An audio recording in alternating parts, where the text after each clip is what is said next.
अब मेरा विनम्र अनुरोध माननीय प्रधानमंत्री श्री नरेंद्र मोदी जी से कि आप विशिष्ट जनों की सभा को संबोधित करें एवं हम सभी का मार्गदर्शन करें।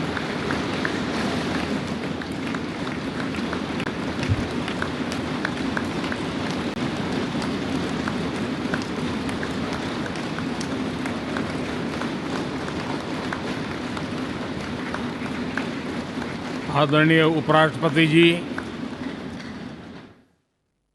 आदरणीय स्पीकर महोदय,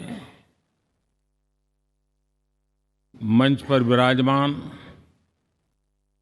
सभी वरिष्ठ महानुभाव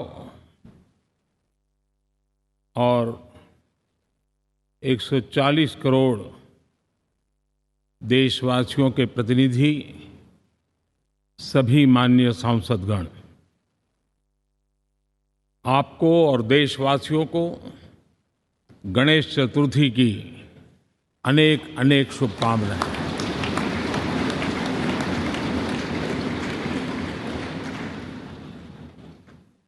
आज नए संसद भवन में हम सब मिलकर के नए भविष्य का श्री गणेश करने जा रहे हैं।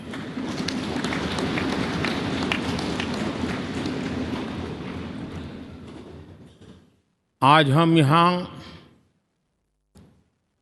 विकसित भारत का संकल्प दोहराना, फिर एक बार संकल्पबद्ध होना और उसको परिपूर्ण करने के लिए जी जान से जुटने के इरादे से नए भवन की तरफ प्रस्थान कर रहे हैं।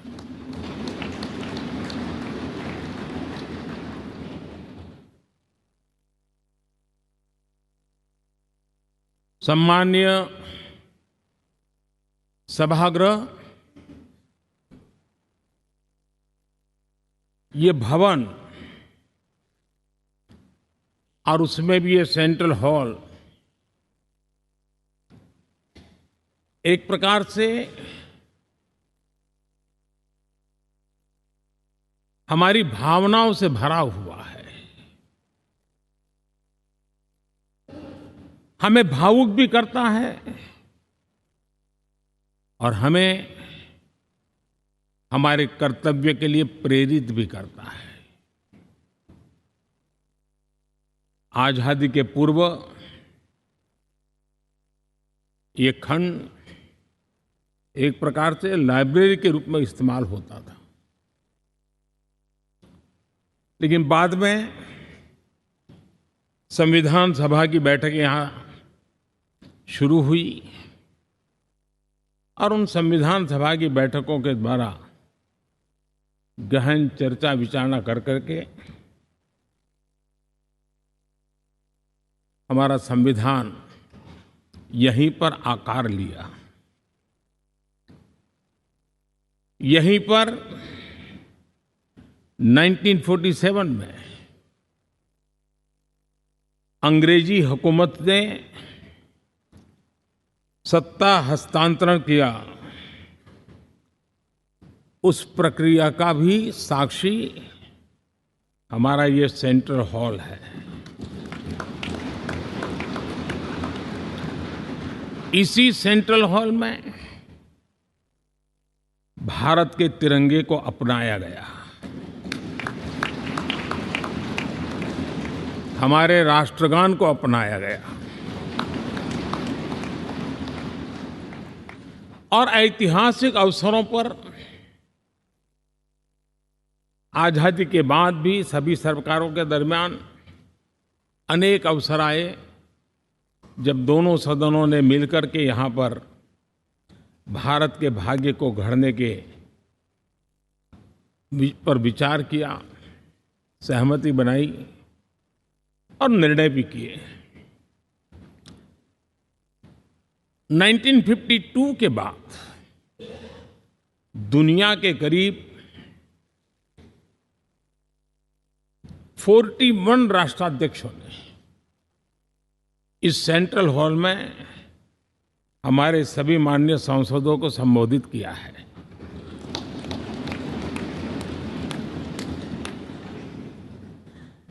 हमारे राष्ट्रपति महोदयों के द्वारा 86 बार यहां संबोधन किया गया है।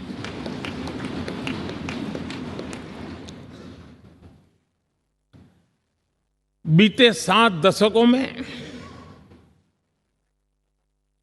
जो भी साथी इन जिम्मेवारियों से गुजरे हैं, जिम्मेवारियों को संभाली है, अनेक कानूनों, अनेक संशोधन और अनेक सुधारों का हिस्सा रहे हैं। अभी तक लोकसभा और राज्यसभा ने मिलकर करीब करीब 4000 से अधिक कानून पास किए हैं।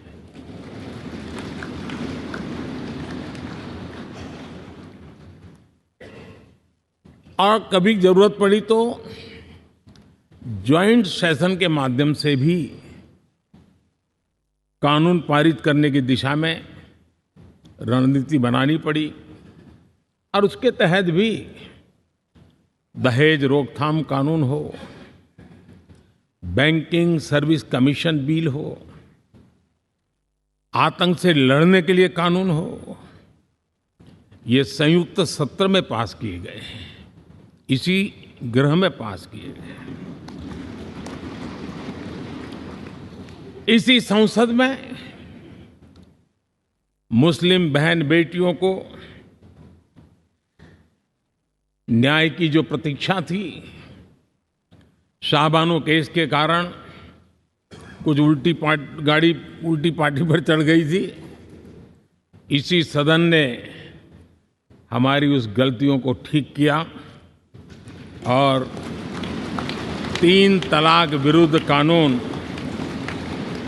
हम सब ने मिलकर के पारित किया। संसद ने बीते वर्षों में ट्रांसजेंडर को न्याय देने वाले कानूनों का भी निर्माण किया। इसके माध्यम से हम ट्रांसजेंडर के प्रति सद्भाव और सम्मान के भाव के साथ उनको नौकरी, शिक्षा, स्वास्थ्य, बाकी जो सुविधाएं हैं, एक गरिमा के साथ प्राप्त कर सके, इसकी दिशा में हम आगे बढ़े। हम सभी ने मिलकर हमारे दिव्यांग जनों के लिए भी उनकी जरूरतों को देखते हुए, उनके एस्पिरेशंस को देखते हुए ऐसे कानूनों का निर्माण किया जो उनके लिए उज्जवल भविष्य की गारंटी बन रहे हैं। आर्टिकल 370 हटाने से लेकर वो विषय ऐसा रहा जो शायद ही कोई दशक ऐसा होगा कि चर्चा न हुई हो, चिंता न हुई हो और मांग न हुई हो। आक्रोश भी व्यक्त हुआ, सभागृह में भी हुआ, सभागृह के बाहर भी हुआ। लेकिन हम सबका सौभाग्य है कि हमें सदन में आर्टिकल 370 से मुक्ति पाने का, अलगाववाद, आतंकवाद के खिलाफ लड़ाई लड़ने का एक बड़ा महत्वपूर्ण कदम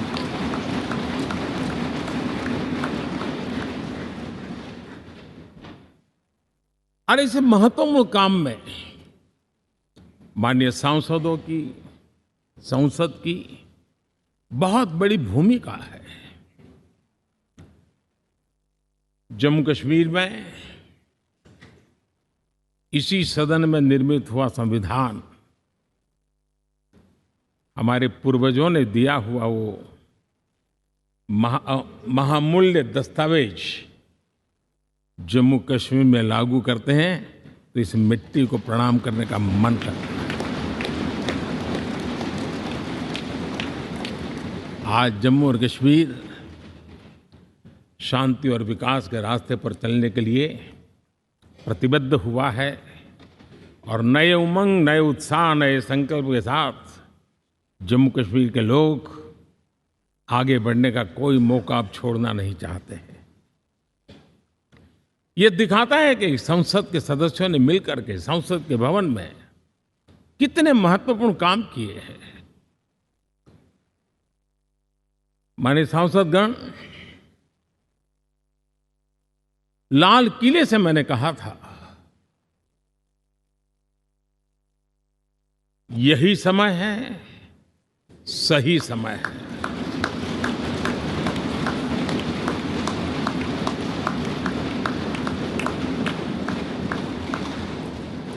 एक के बाद एक घटनाओं की तरफ हम नजर करेंगे। हर घटना इस बात का गवाह दे रही है कि आज भारत एक नई चेतना के साथ पुनर्जागृत हो चुका है।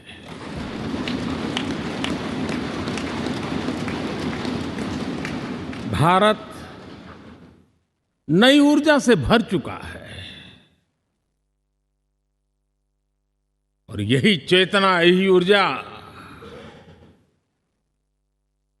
इस देश के कोटि-कोटि जनों के सपनों को संकल्प में परिवर्तित कर सकती है और संकल्प को परिश्रम की पराकाष्ठा कर करके सिद्धि तक पहुंचा सकती है। ये हम देख सकते हैं।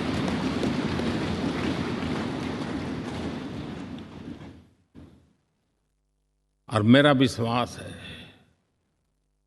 देश जिस दिशा में चल पड़ा है,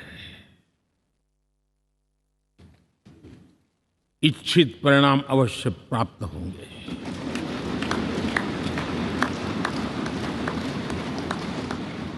हम गति जितनी तेज करेंगे, परिणाम उतने जल्दी मिलेंगे।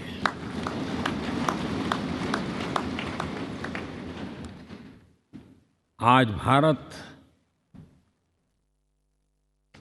5वीं अर्थव्यवस्था पर पहुंचा है, लेकिन पहले 3 में पहुंचने के संकल्प के साथ बढ़ रहा है।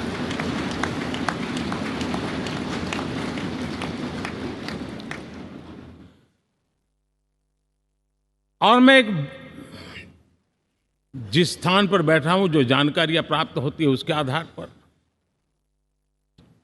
विश्व के गणमान्य लोगों से बातचीत करता हूं, उसके आधार पर मैं बड़े विश्वास से कह रहा हूं, हम में से कुछ लोगों की निराशा हो सकती है, लेकिन दुनिया आश्वस्त है कि भारत टॉप 3 में पहुंच के रहेगा।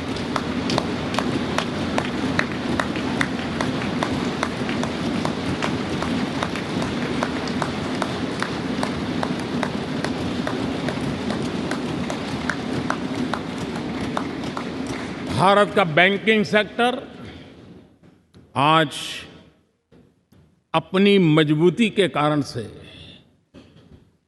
फिर एक बार दुनिया में सकारात्मक चर्चा का केंद्र बना हुआ है।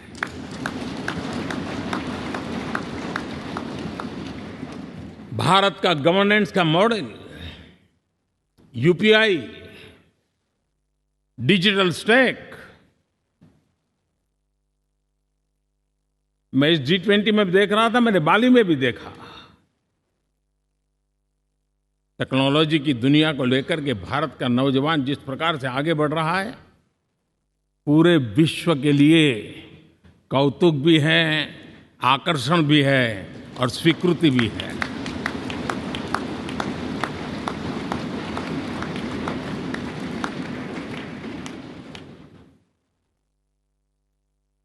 हम सब उस ऐसे कालखंड में हैं, मैं कहूंगा हम लोग एक भाग्यवान लोग हैं।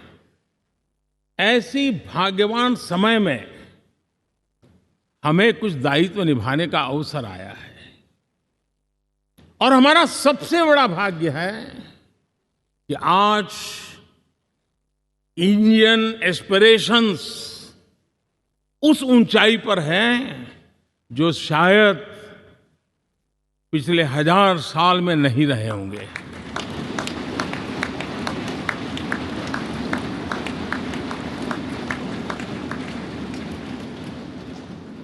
गुलामी के जंजीरों ने उसके एस्पिरेशंस को दबोच के रखा था। उसकी भावनाओं को तहस नहस कर दिया था। आजाद भारत में अपने सपने संजो रहा था, चुनौतियों से जूझ रहा था, लेकिन मिलकर के आज जहां पहुंचे हैं, अब वहां वो रुकना नहीं चाहता है। वो एस्पिरेशनल सोसाइटी के साथ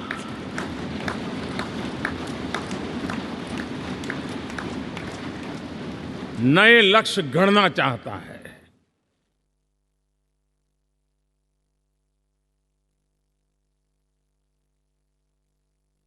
जब एस्पिरेशन सोसाइटी सपने संजोते हो, संकल्प लेकर के निकल पड़ी हो, तब पुराने कानूनों से मुक्ति पाकर नए कानूनों का निर्माण करके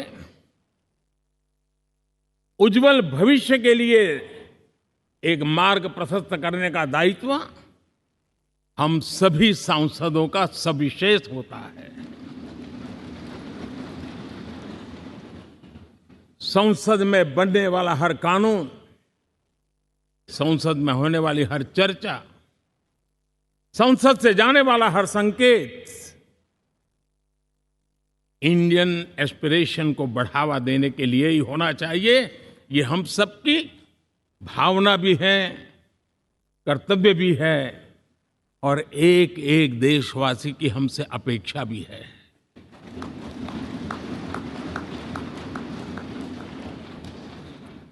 हम जो भी रिफॉर्म करें, उसके मूल में इंडियन एस्पिरेशन सबसे सर्वोच्च पद पर होना चाहिए, प्राथमिकता पर होना चाहिए।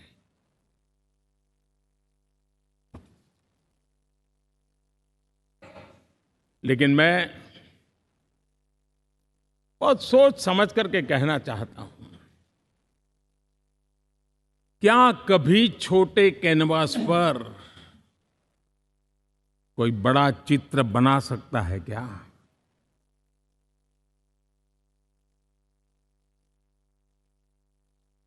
जैसे छोटे कैनवास पर बड़ा चित्र नहीं बन सकता, वैसे हम भी अगर हमारे सोचने के कैनवास को बड़ा नहीं कर सकते, तो भव्य भारत का चित्र भी हम नहीं अंकित कर सकते।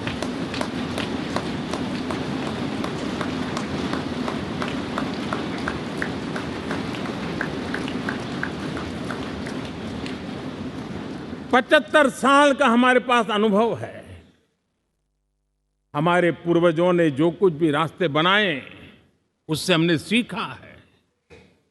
हमारे पास एक बहुत बड़ी विरासत है।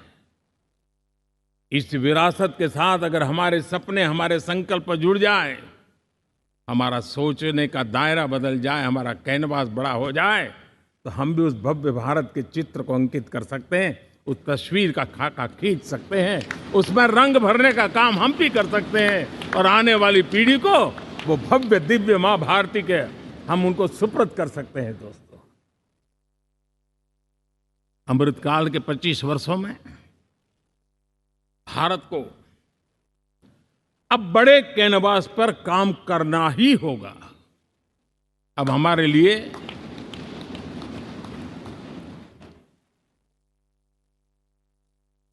छोटी छोटी चीजों में उलझना, वो वक्त चला गया है। हमें आत्मनिर्भर भारत बनाने के लक्ष्य को सबसे पहले परिपूर्ण करना चाहिए और हमसे शुरुआत होती है, हर नागरिक से शुरुआत होती है।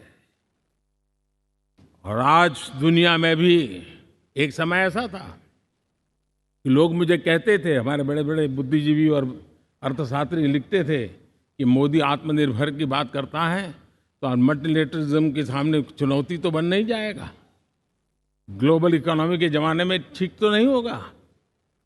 लेकिन 5 साल के भीतर भीतर देखा, दुनिया भारत के आत्मनिर्भर मॉडल की चर्चा करने लग गई है।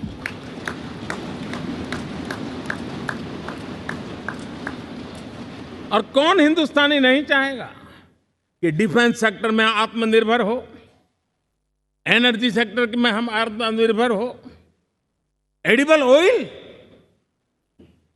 क्या इस देश को आत्मनिर्भर नहीं होना चाहिए? कृषि प्रधान देश हम कहते हैं। खाने का तेल क्या अब देश बाहर से लाएगा? बहुत समय की मांग है कि हमें आत्मनिर्भर भारत को संकल्प को पूरा करना, ये हम सबका दायित्व है। उसमें दल आड़े नहीं आते हैं, सिर्फ दिल चाहिए, देश के लिए चाहिए।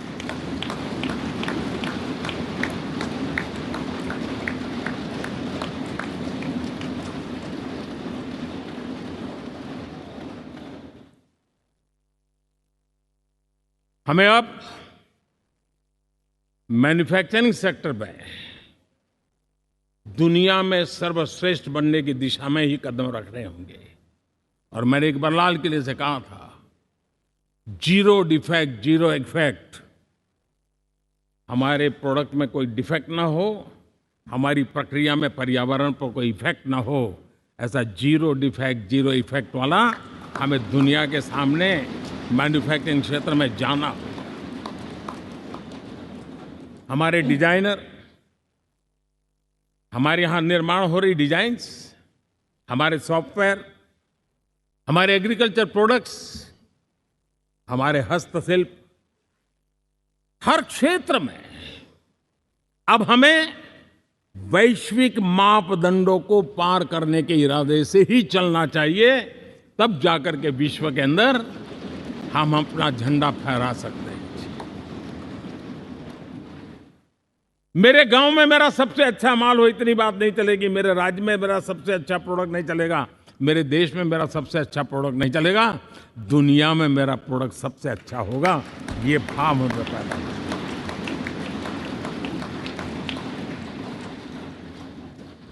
हमारी यूनिवर्सिटीज दुनिया के अंदर टॉप रैंकिंग में आए, अब इसमें हमें पीछे नहीं रहना है। हमारे शिक्षा जगत को नई नेशनल एजुकेशन पॉलिसी मिली है, एक खुलापन है, सर्वस्वीकृत बनी है।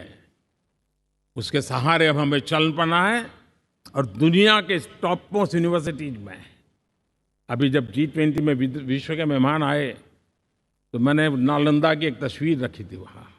और जब मैं दुनिया को कहता था 1500 साल पहले मेरे देश में दुनिया की उत्तम से उत्तम यूनिवर्सिटी हुआ करती थी, तो उन सुनते ही रह जाते थे। लेकिन हमें उसे प्रेरणा लेनी है, पर प्राप्त तो अभी करके रहना है। ये हमारा संकल्प होना चाहिए। आज हमारे देश का नौजवान खेल जगत के अंदर दुनिया में हमारी पहचान बना रहा है। टियर 2, टियर 3 सिटी से, गांव, गरीब परिवारों से, गांव से देश के नौजवान, देश की बेटे बेटियां आज खेलकूद के जगत जीवन में हमारा नाम रोशन कर रही है। लेकिन देश चाहता है और देश का संकल्प होना चाहिए कि अब खेलकूद के हर पोडियम पे हमारा तिरंगा भी लहराता होगा।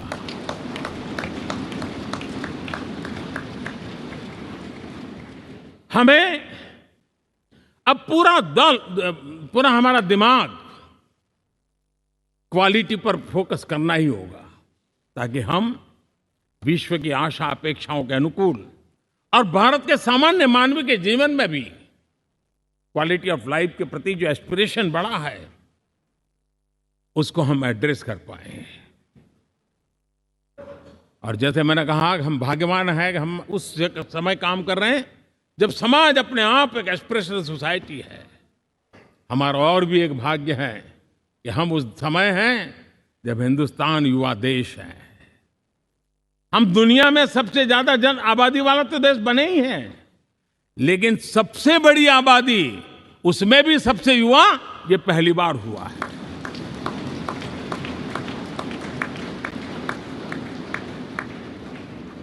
जिस देश के पास ये युवा शक्ति हो, युवा सामर्थ्य हो, तब हमें उसकी टैलेंट पे भरोसा है, हमें उसकी संकल्प शक्ति पे भरोसा है, उसकी साहस में हमें भरोसा है और इसलिए हम चाहते हैं कि दुनिया में भारत का युवा अग्रिम पंक्ति में नजर आना चाहिए, वो स्थिति पैदा होनी चाहिए। आज पूरी दुनिया को स्किल मैन पावर की बहुत बड़ी जरूरत है और भारत विश्व की इस आवश्यकता की पूर्ति के लिए अपने आप को सज्ज कर सकता है और उन आवश्यकताओं को पूरी कर करके दुनिया में अपनी एक जगह भी बना सकता है। और इसलिए विश्व में उनकी आवश्यकता के लिए किस प्रकार के मैन पावर की जरूरत है, किस प्रकार के उनको ह्यूमन रिसोर्स की जरूरत है, उस स्किल मैपिंग का काम भी चल रहा है और उस स्किल मैपिंग के अनुसार भारत के अंदर स्किल डेवलपमेंट की तरफ हम बल दे रहे हैं। और जितना ज्यादा हम स्किल डेवलपमेंट पर बल देंगे, भारत के नौजवानों का सामर्थ्य विश्व में अपना डंका बजाने में कोई कमी नहीं रखेगा। और हिंदुस्तानी जहां गया है उसने अच्छाई की छाप छोड़ी है, कुछ कर गुजरने की छाप छोड़ी है। ये सामर्थ्य हमारे अंदर पहले से पड़ा हुआ है और हमारे पहले जो लोग गए हैं उन्होंने इससे छवि भी बना के रखी हुई है। आपने देखा होगा पिछले दिनों करीब 150 नर्सिंग कॉलेज एक साथ खोलने का निर्णय किया। पूरे दुनिया में बहुत बड़ी रिक्वायरमेंट है नर्सिंग की। हमारी बहन, हमारी बेटियां, हमारे बेटे उस क्षेत्र में दुनिया में पहुंच सकते हैं, आसानी से पहुंच सकते हैं। पूरे विश्व की जरूरत है और ये तो मानवता का काम है जिसमें हम पीछे नहीं रहेंगे। आज मेडिकल कॉलेजेस का इतना व्यापक रूप से निर्माण देश की आवश्यकता तो पूरी करनी ही करनी है, दुनिया की आवश्यकताओं में भी योगदान दे सकते हैं। कहने का तात्पर्य यही है, हर छोटी चीज पर बारीकी से ध्यान देते हुए, उस पर अपना ध्यान केंद्रित करते हुए हमें आगे बढ़ना है। हमें भविष्य के लिए सही समय पर सही फैसले भी लेने होते हैं। हम फैसलों को टाल नहीं सकते हैं। हम राजनीतिक लाभ नुकसान के गणा भाग के अंदर अपने आप को बंधित नहीं बना सकते हैं। हमें तो देश के एस्पिरेशन के लिए हिम्मत के साथ नए निर्णय करने होते हैं। आज सोलर पावर के सफल मूवमेंट्स हमारी भावी पीढ़ी के लिए एनर्जी क्राइसिस से मुक्ति की गारंटी दे रहा है। आज मिशन हाइड्रोजन आने वाले दिनों में जो एनवायरनमेंट की चिंता है, जो टेक्नोलॉजी में बदलाव आ रहा है, उसके समाधान का रास्ता देने का सामर्थ्य रखती है। आज हमारा सेमीकंडक्टर जिस प्रकार से जीवन चलाने में हमारे हृदय की जरूरत रहती है, वैसे ही आज हमारी टेक्नोलॉजी चिप्स के बिना चल नहीं सकती और सेमीकंडक्टर उसके लिए बहुत अनिवार्य हैं। उस दिशा में हम आगे जाकर के इलेक्ट्रॉनिक मैन्युफैक्चरिंग में कोई रुकावट ना आए और जीवन कहीं अटक न जाए, उसलिए एक बहुत बड़ी मात्रा में हम काम कर रहे हैं। जल जीवन मिशन, हर जिले में 75 अमृत सरोवर, हमारी भावी पीढ़ी को, हमारे बच्चे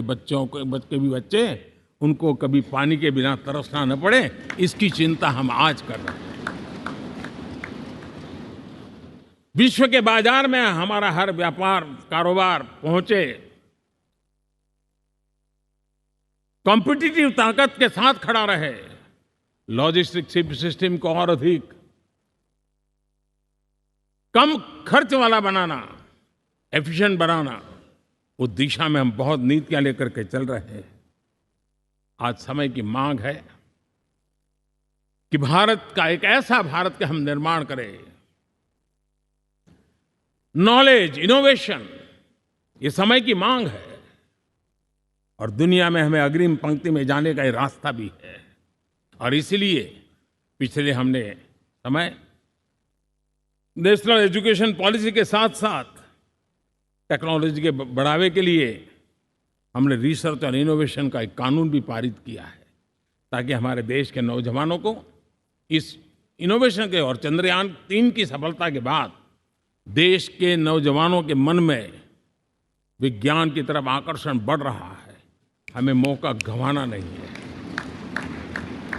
हमारी युवा पीढ़ी को हमने रिसर्च और इनोवेशन के लिए पूरे अवसर देने हैं और इस इकोसिस्टम को बनाने के लिए हमने एक उज्जवल भविष्य के निर्माण की नींव रखी है। आदरणीय बंधुगण, सामाजिक न्याय ये हमारी पहली शर्त है।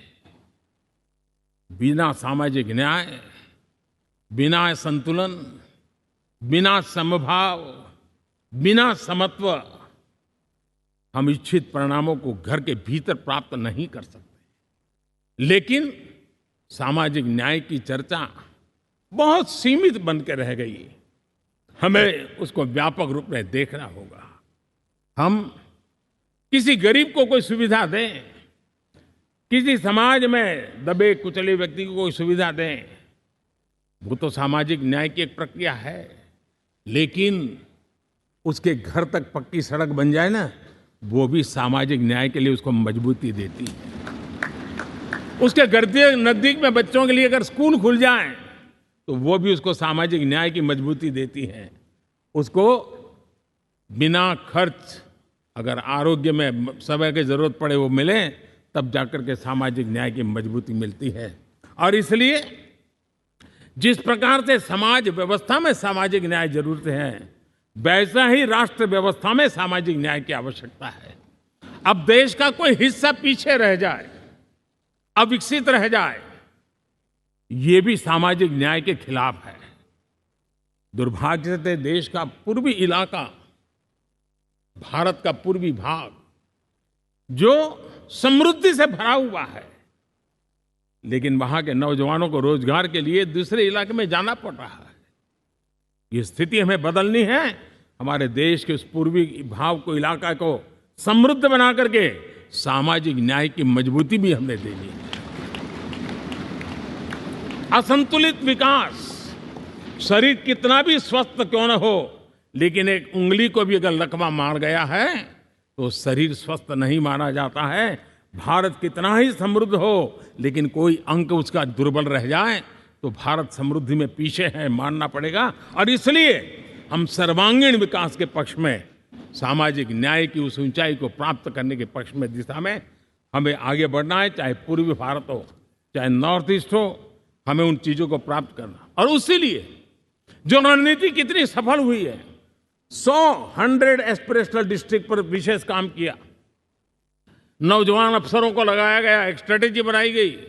आज दुनिया उस मॉडल की चर्चा कर रही है और आज 100 डिस्ट्रिक्ट देश के कोने कोने में जो पीछे माने जाते थे, उसको बोझ मान लिया गया था। आज स्थिति ये बनी है कि वो 100 डिस्ट्रिक्ट अपने अपने राज्य में लीड कर रहे हैं, राज्य की एवरेज से भी ऊपर जा रहे हैं।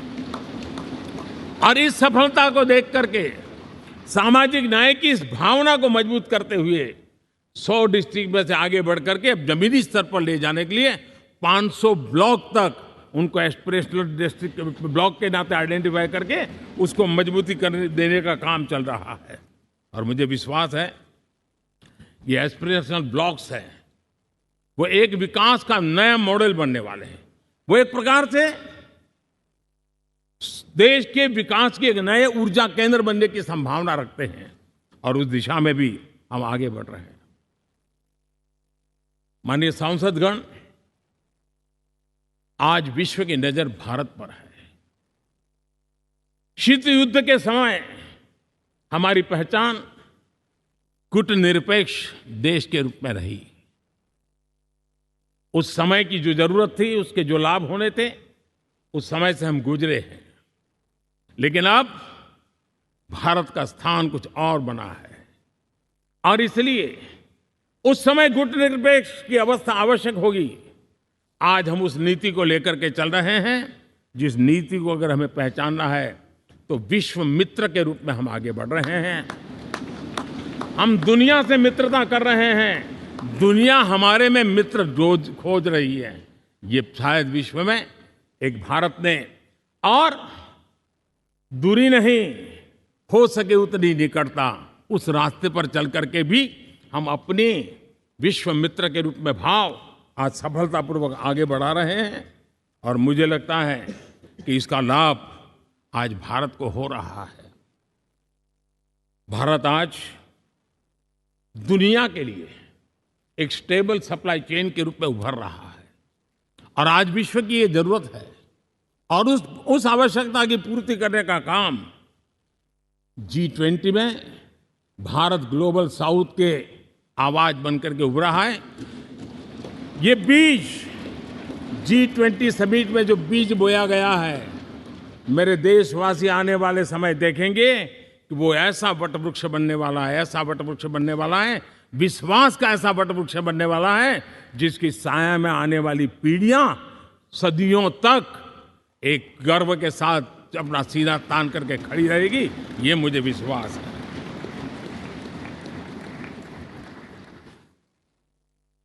इस G20 में एक बहुत बड़ा काम हमने किया है, बायोफ्यूल अलायंस का। हम विश्व के नेतृत्व करते रहे, दिशा दे रहे हैं और विश्व को बायोफ्यूल अलायंस में दुनिया के सभी देश देखते ही देखते उसकी सदस्यता ले रहे थे और एक बहुत बड़ा आंदोलन खड़ा होने जा रहा है और जिसका नेतृत्व ये हमारा भारत कर रहा है। छोटे छोटे महाद्वीप, उनके साथ भी आर्थिक कॉरिडोर बनाने की दिशा में हमने बड़ी मजबूती के साथ कदम उठाए हैं। आदरणीय बंधुगण,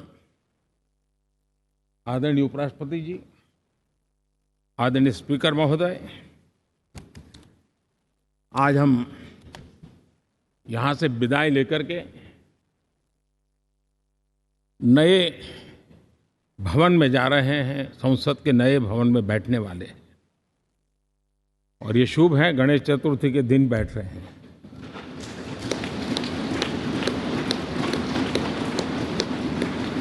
लेकिन मैं एक आप दोनों महानुभावों को एक प्रार्थना कर रहा हूं, एक विचार आपके सामने रख रहा हूं।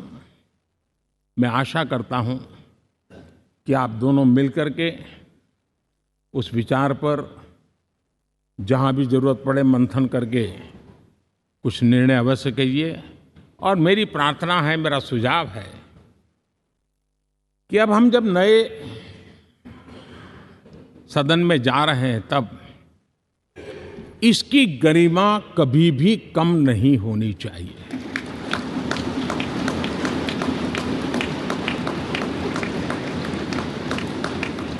इसे सिर्फ पुरानी पार्लियामेंट कह करके छोड़ दें, ऐसा नहीं होना चाहिए। और इसलिए मेरी प्रार्थना है कि भविष्य में अगर आप सहमति दे दोनों महानुभाव, तो इसको संविधान सदन के रूप में जाना जाए।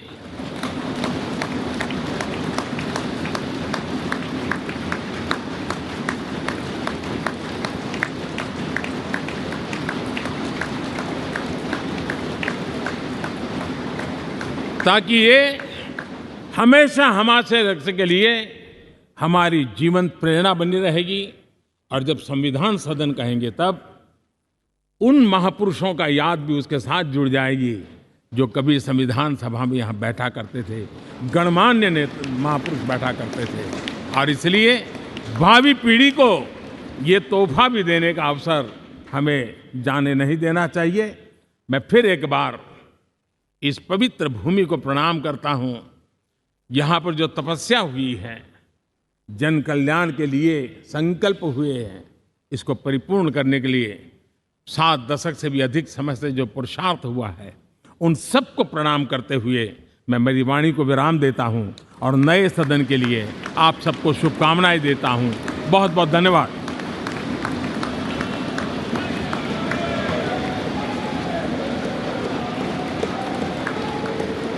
बहुत बहुत धन्यवाद मान्यवर।